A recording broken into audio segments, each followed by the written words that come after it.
지난번 일부 히말라야를 넘어서 끝에 말씀드린 2부 그리스도의 요가를 업로드하기 전에 먼저 히말라야를 넘어서 1, 2부의 서문을 찾아 늦게 올리게 되어 양해 부탁드립니다. 먼저 나는 이 책의 독자에게 이 점을 말하고 싶다. 이 책은 단순히 나의 티베트 여행기로 쓰여진 것도 아니고 진리를 계시하기 위해 미사여구를 늘어놓으려는 의도로 씌어진 것도 아니다. 진리는 결코 말로 드러낼 수 있는 것이 아니기 때문이다. 이 책은 마음의 즐거움을 주기 위해 지적인 관점으로 읽어서도 안 된다. 이 책은 어떤 새로운 종교나 권위 또는 믿음을 주려는 의도를 가지고 있지도 한다. 이 책은 우리의 내면에서 갇힌 채 잠자고 있는 내적 존재를 일깨우고 진화의 힘과 가능성을 자각해 하기 위해 씌어졌다. 내면의 진화가 깨어나면 당신은 더 이상 제한된 삶을 사는 보잘것없는 인간이 아니라 우주적 활동의 센터가 되며 우주적 힘과 직접적으로 접촉하게 된다. 당신은 더 이상 운명에 질질 끌려다니는 존재가 아니라 자연의 의식적 마스터가 되어 인간의 거친 육체 속에 갇혀 겪는 비로한 고통으로부터 해방되게 된다. 이 책은 당신으로 하여금 마음에 속한 절반의 진실뿐인 모든 정신적 관념과 이상을 넘어서게 해줄 것이다. 이 책은 당신에게 신성한 의식의 초월적 힘을 통해 무지한 마음을 깨뜨리고 심신을 변화시켜 물질 속에서 신성한 생명을 창조하는 법을 보여준다. 비평가에게 나는 당신이 아무것도 모르는 것에 대해 비난하지 말아달라고 말하고 싶다. 당신이 가진 신앙 때문에 나의 말이 도무지 받아들여지지 않을 수 있다. 하지만 열린 마음으로 이 책을 읽으면 그 이유를 알게 될 것이다. 교조주의자에게 당신이 도그마의 본질과 그것에 집착하게 된 메커니즘을 이해했을 때만 이 책은 당신에게 도움을 줄 수 있다. 서평가에게 만일 당신이 자기 자신을 이해하지 못한다면 이 책에 대해 평하지 마라. 그렇지 않으면 그것은 당신의 무지를 드러내 보여줄 것이다. 진지한 구도자에게 나는 당신이 내가 말하는 것을 받아들이기를 원치 않는다. 그렇게 되면 그것은 또 다른 신조가 될 것이다. 신조는 진리의 드러남을 방해만 할 뿐이다.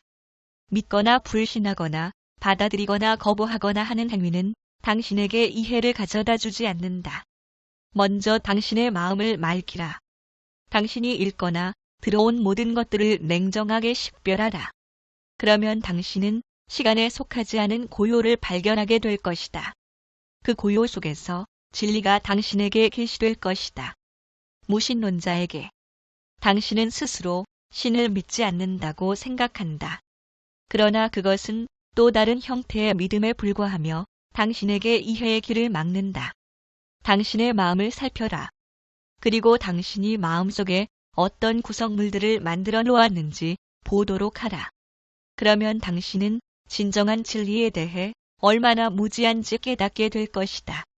여러 철학, 종교 조직들에 갇혀있는 자들에게 나는 당신이 이 책을 읽기 전에 먼저 철학이나 종교가 무엇인지 곰곰이 생각해 보라고 말하고 싶다.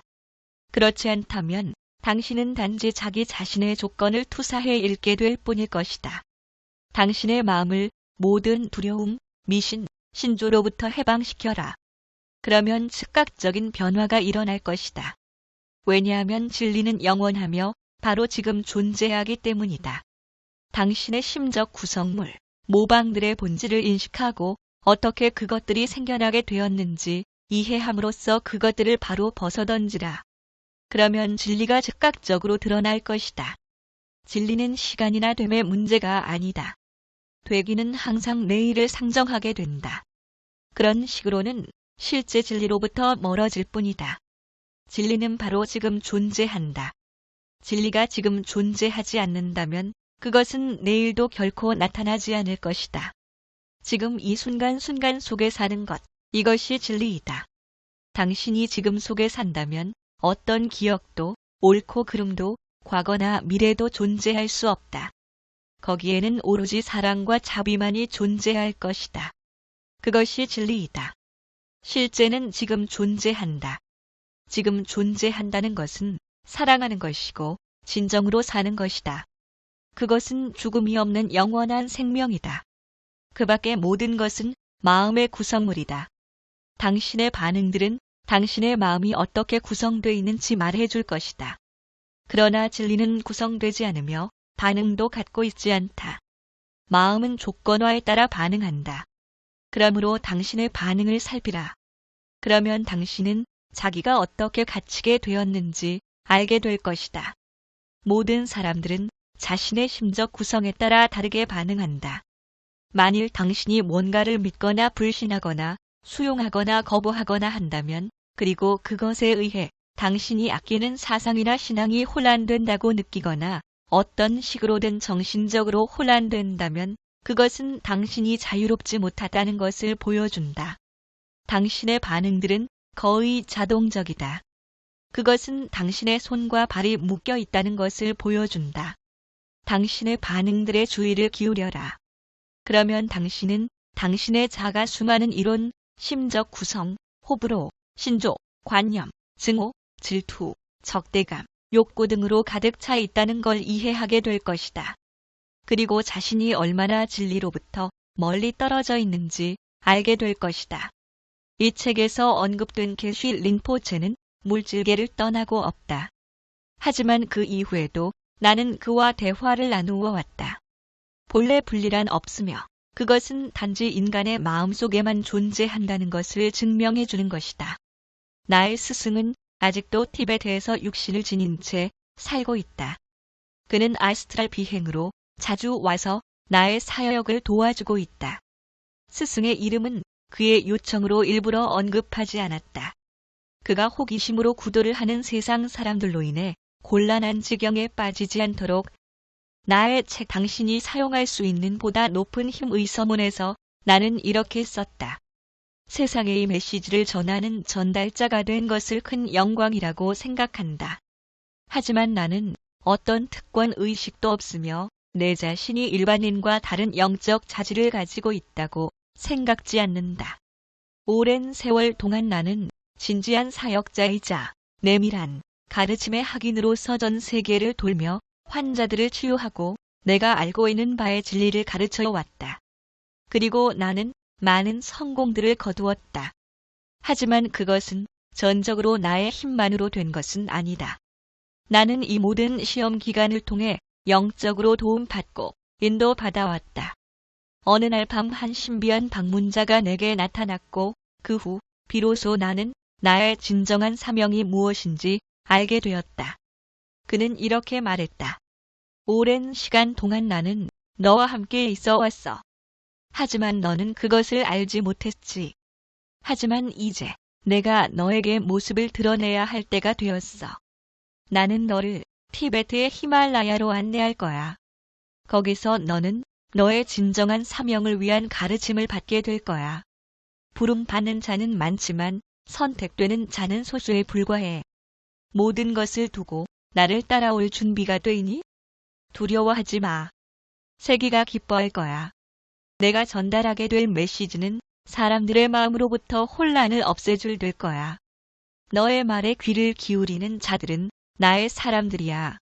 나는 너의 곁에 있을 거야. 너의 힘은 소진되지 않을 거야.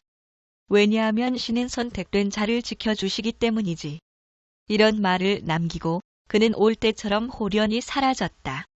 그 후 나는 한 걸음 한 걸음 티베트의 히말라야로 인도되었다. 장대한 설산 속에 감추어진 은거지들 속에서 나는 내가 무엇을 해야 할지, 어디로 가야 할지 가르침 받았다. 그곳의 대기는 너무도 맑았고 진동은 너무도 순수했다. 하늘이 땅을 향해 열려있는 곳. 그 영광스러운 상태에서 하늘과 땅은 하나가 되었다. 거기에 머무는 동안 나는 말로는 표현 못할 놀라운 영적인 현상들을 목격했다.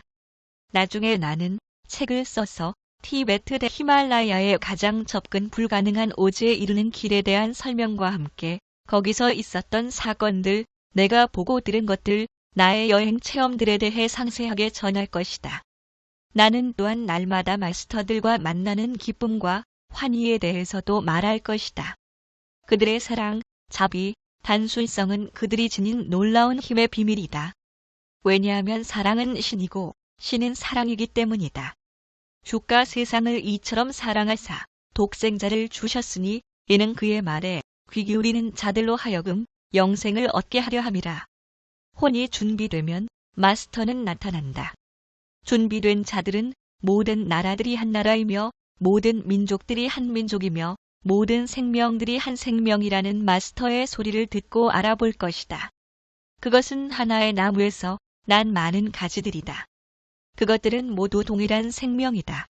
하나는 모든 것 안에, 모든 것은 하나 안에. 나는 나의 주장을 하는 것이 아니다. 나는 광야에서 신의 자식들에게 진리의 귀 기울이라고 외치는 하나의 목소리에 불과하다. 나는 그 일을 위해 태어났다. 나는 그동안 9권의 책들을 썼다. 이제 당신이 사용할 수 있는 보다 높은 힘의 서문에서 약속한 그 책을 써야 할 때가 되었다. 먼저 나는 내 자신에 대해 조금 말하고 그리고 이 대모험에 대한 욕구가 어떻게 내 삶 속에 들어오게 되었는지 말하게 될 것이다. 이것은 결코 자서전이 아니다. 나는 나에 대한 전기를 쓰고 싶은 생각은 없다. 그런 건 다른 사람에게 맡겨 둘 일이다. 많은 사람들이 내게 왜 티베트로 갔는지 물었다. 그 모든 것의 이면에는 매혹적인 이야기가 존재한다. 나는 그것을 가능한 분명하고 간략하게 적으려 한다.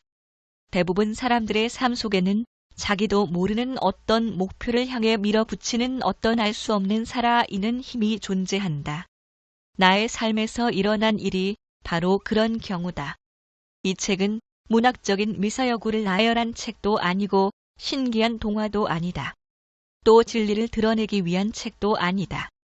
그 어떤 책도 진리를 드러내는 것은 불가능하다. 나는 단지 나의 마음속에 들어온 생각들과 사건들에 대해 쓰게 될 것이다. 만일 당신이 이 책을 큰 소리로 읽는다면 훨씬 더 도움이 될 것이다. 왜냐하면 영만이 음성을 가지기 때문이다.